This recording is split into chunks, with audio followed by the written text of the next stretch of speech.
Hello and welcome to Your Turn Board Games. I'm April and today we're going to be playing Carcassonne and teaching you some of the rules, the setup, and how the game works. By the end of this video, you will be able to do the game setup, understand the rules, do a playthrough.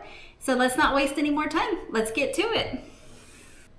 So let's talk about the game components. In this game, I already have placed the starting tile in the middle of the board. How I know this is the starting tile is because when I flip it over, it is a different color to the other 71 gray tiles that are in the game. Altogether there are 72, but there is one that is slightly different colored.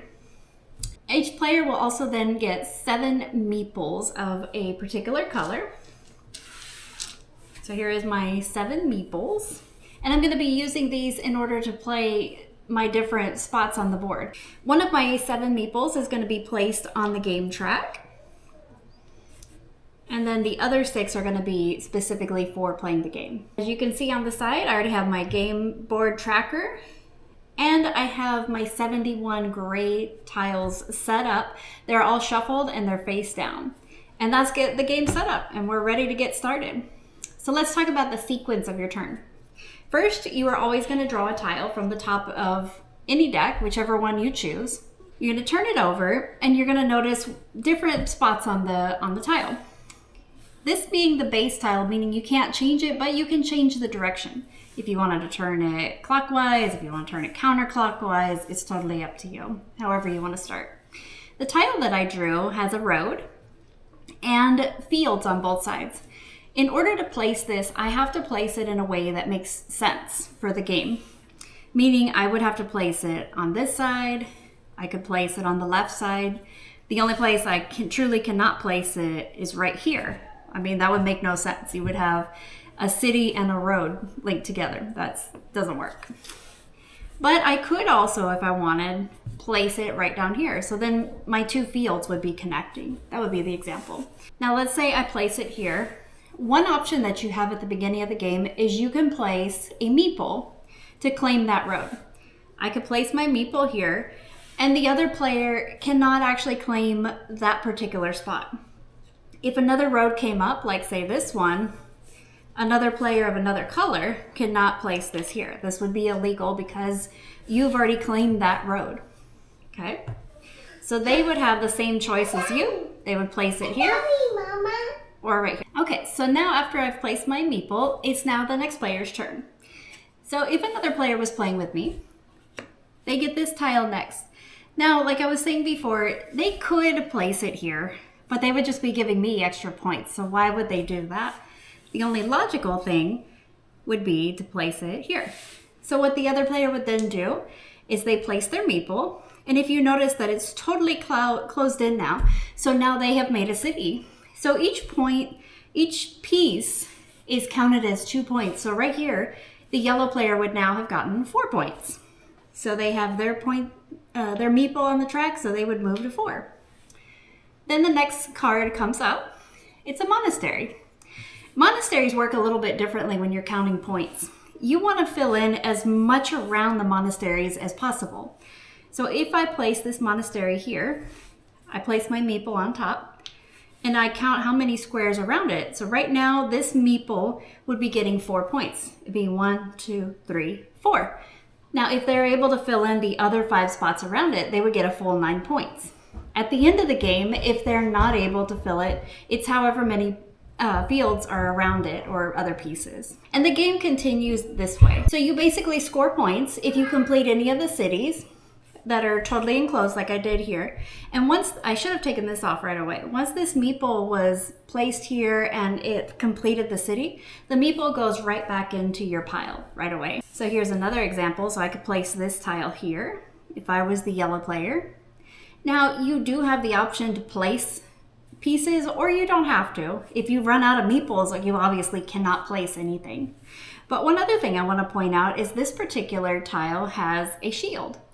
The shield is actually worth points at the end of the game. If you're able to complete the whole city, the shield gives you an additional 2 points per shield in that city. So points work a little bit differently at the end of the game if you're not able to complete pieces. If you're able to complete the pieces, you only get 2 points per completed piece.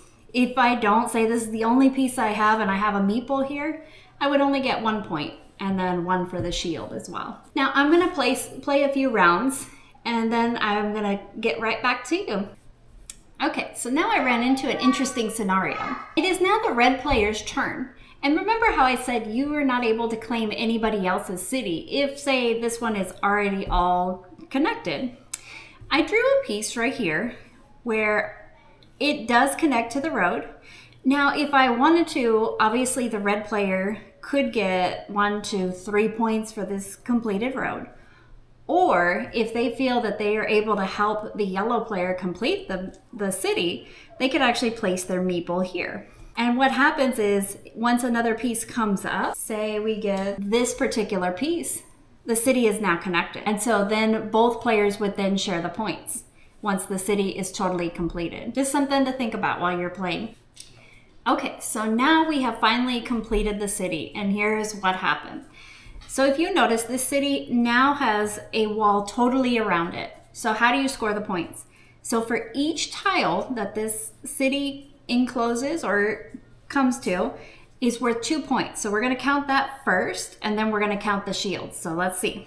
So 2, 4, 6, 8, 10, 12, 14, 16, 18, 20, 22 points. That's just for the city pieces.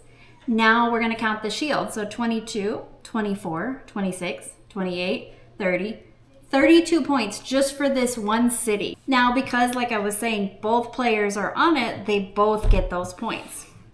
And another thing I want to mention is while these cities are getting built, you also want to keep in mind you are able to place meeples specifically for fields. Now, obviously, when this city was just finished, the meeples come right back to your pile, right? So now I have my 5 meeples back. Pile comes up. Now that this city is complete, you can earn points just for that particular piece. Now, this one in particular, I could play either the city or I can play the road, or I could play this field in between. So in this case, just because I want to make sure that this particular one gets the points, I am going to lie down my meeple. You'll notice that he's not standing like these other ones are. He's laying down. And what that means is he is occupying the field space. Now his field space goes wherever the city stops. So like right here, the city would stop, and then the road blocks it off. But he gets the points for this large city and any other cities that he comes to in the field. Okay, so we're going to keep going through a few more rounds and see how many more cities and fields we might collect. Okay, so now we have finally finished the game, and here is our final result. All of the pieces were used, and the way you calculate scores is you do it one color at a time so that it's not confusing. So let's go ahead and start with the red piece first. As I mentioned before, you calculate the unfinished roads first, or whichever piece you want to do. It's totally fine. But in my case, I'm just going to count all the roads. So this red one counts 1, 2, 3, 4 pieces. 4 points. Sorry, not pieces. Okay, then you remove the piece. This one is right here. So he's 1, 2, 3, 4, 5, 6 pieces. 6 spaces. And the rest are laying down. Okay. Next, I'm going to count my monastery. 1, 2, 3, 4, 5, 6, 7, 8 for this monastery because it wasn't totally finished. And this city, now when you're finishing the cities, if they're incomplete, they're only worth 1 point as well as the shields. They're not worth that 2-point bonus. 1, 2, 3, 4 points for that one. I'm going to count yellow score next. So yellow, for their road, they have 1, 2, 3, 4, 5. And I don't see any more. Let's move on to monastery. This monastery covers 8 spaces, including the one for the original. This one, they were able to complete 1 city piece, so that's another additional point. This one, this city, 1, 2, 3, 4, 5, and 1 more for the shield, so that's 6. This monastery is also worth 8 points. It's just missing 1 right here. And now counting this city. So I have 1, 2, 3, 4, 5, 6, 7, 8, 7. Plus 1 shield, so that gives me the 8 points. Okay, so now we are on to fields. Fields are the last part of the game that you are to count. And these are worth 3 points per completed city. Now, if you notice, like I said, they're laying down. If, for example, this city were complete, they would get 3 points for this one, but because it's incomplete, they're not able to get any points for that. This city also is incomplete, so they don't get any for that, or this one. And it's for all the ones where there's open space where they're able to like basically walk to a city, if you may. This one is completed, so they will get 3 points for this one. 3 for this one because they are technically not touching. They're not totally enclosed, they're enclosed differently. And lastly for this city. Okay, so that is another 3 points. So this player ends with 99 points. So the yellow player, so that's what red has to be. Okay, so we have this one completed, so that's 3, 6, 9, 12 for this particular red piece. Now he can't get to this one just yet, so he's at 12. This one is only able to get to this one city, so that's 3 more points. And this last one is able to get just to this city and this one, so that's another 6 points. Okay, so now looking at our score, both players actually ended in 99. I don't know how we did it, but they did.